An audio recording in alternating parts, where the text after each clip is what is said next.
Hi, everybody. So I did this problem and I was able to get, I'm not sure why all this. Okay, cool. So I was able to get this in like 0 milliseconds, which is pretty fast. I used quite a bit of memory here compared to everybody else. I think they want me to use like a set, but I ended up using like a pointer and a couple of while loops here. So the way this problem works is you take like the first part of the array as soon as you don't get a sequence. So as you go one, two, three, right? One plus one is two, two plus one is three, and then three plus one is not two, it's four. So you take one, two, three, add them together, and then you check, which is six.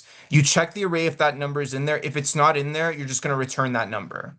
Okay. If it is in there, three, four, and five, those are sequential. They equal 12, right? But 12 is in there. So what you're going to do is you're going to add one to that number, you're going to get 13. 13's in there. So you add one, you get 14. 14's in there. You add one, you get 15. Okay, so that's the two steps. Step one, add the numbers together that are sequential at the beginning of the array. So luckily we know it's at the beginning of the array. And then get that sum, check if it's in there. If it's not in there, add plus one until it's not in there, basically. So I had Excalibur already, but I think this explains it pretty well. So what I did, and like I said, I used more memory here, but I do like how it's pretty fast. So let me just show you how I did it. And then I just used a simple pointer. And I just think this technique just gets you through a lot of array problems. So then I just move the pointer through the array by using nums.length. So hey, move this. Okay, let me just go to Excalidraw. A pointer works like this. You move it down. So I should probably explain what that is. You have this pointer, okay? And what you do is you move it down. So you go this, this, this, and then I see that three plus one is not two. So as I'm going this pointer, I'm adding. So one plus two is three. I add that to this. And then three plus three is six. I add that to this. I memorize that six. I move down. I'm done with step one, right? And then I check the six against the array using the includes method, and then I return six. Same here. Three plus four, seven. So then I'm going to save seven here. And then seven plus five, 12. I save 12 there. But then, it doesn't work here. So we break out and then we check 12. It's included. So then we add plus one, we get 13. 13 is included. We add, so you know how it works. So that's kind of the way a pointer works. So I'm going to use that pointer, right? So while pointer is less than num's length, and then I'm going to say, hey, if that thing you're pointing to, okay, is greater than the previous number, okay, and in this case, I use zero because the constraint is one. You'd use like -1 if the constraint is zero. So just look at your constraints, and that really helps. But LeetCode is interesting. All right, so previous num equals num's pointer. So you're just gonna make that equal to previous num. So for this, it would be one, right? And then we're just keeping track of the last thing that we pointed to. Okay. And then the current sum, we definitely need to keep track of that. We can just plus equals previous sum. So we get like a running sum there. And then we're gonna move that pointer up by doing pointer plus plus. Pointer plus plus is what makes us do this. Okay. Current sum plus equals previous sum is what makes it memorize this. So that's what it is. And then previous number, we're just memorizing the last thing it went to. And then we have to say, hey, break out of this.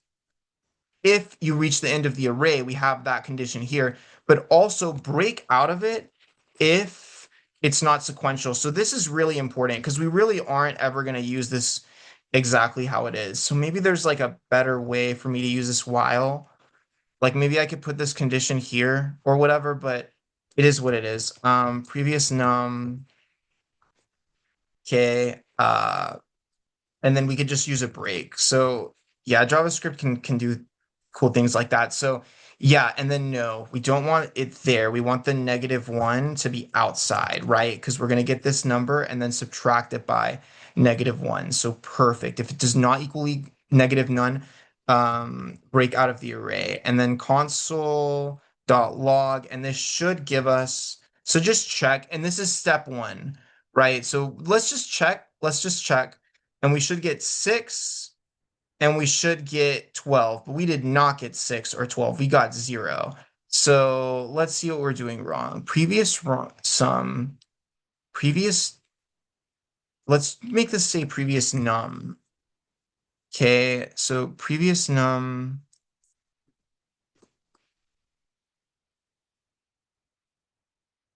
Okay, that was a mistake. So,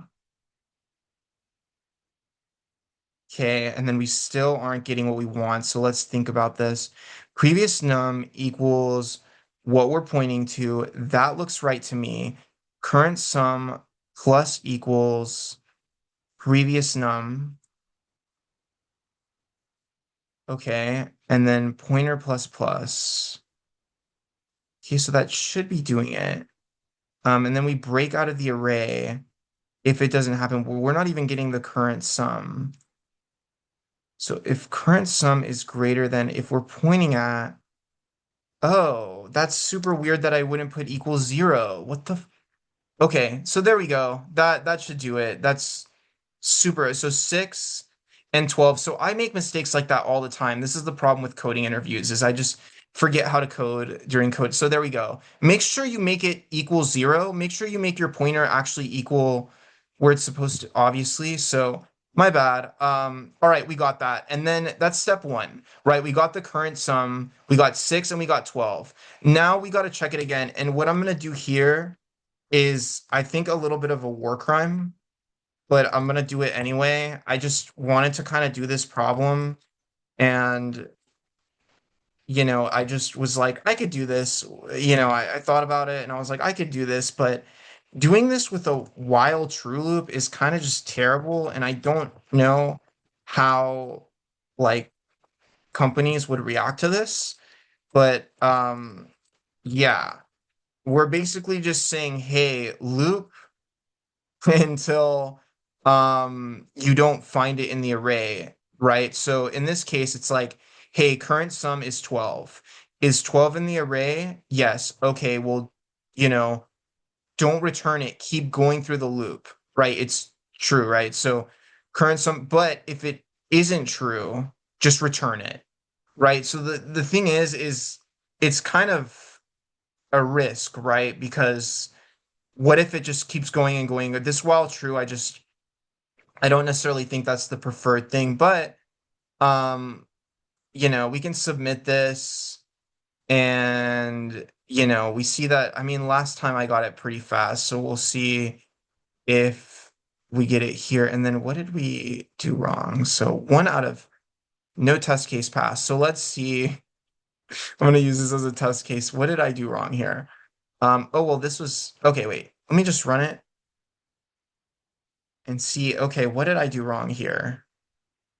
Oh, I think plus equals 1 is probably the right way to do it. So yeah, I just mess these things up all the time. So I probably should have checked. Okay, now let's submit it. Sorry. Again, I messed it up. Okay, and beats 100%. So for some odd reason, this is really fast. The way you're supposed to do it, I read afterwards, is like using a set, and that makes so much more sense. Or at least simulation plus. Oh, I guess they kind of did it this way, and this, but they still, I think, used a set here, right? So they're still using like a set data structure, and here I'm literally just using a pointer. Same with this, they're using a set. So yeah, I mean it's kind of like that's the way they're doing it. They're making a set. I just used a pointer, so I don't know if that's the right way to do it, but it's how I did it. Um, yeah, I love pointers for array problems. I mean, maybe I overuse them, but yeah, that's pretty much it. Have a good one.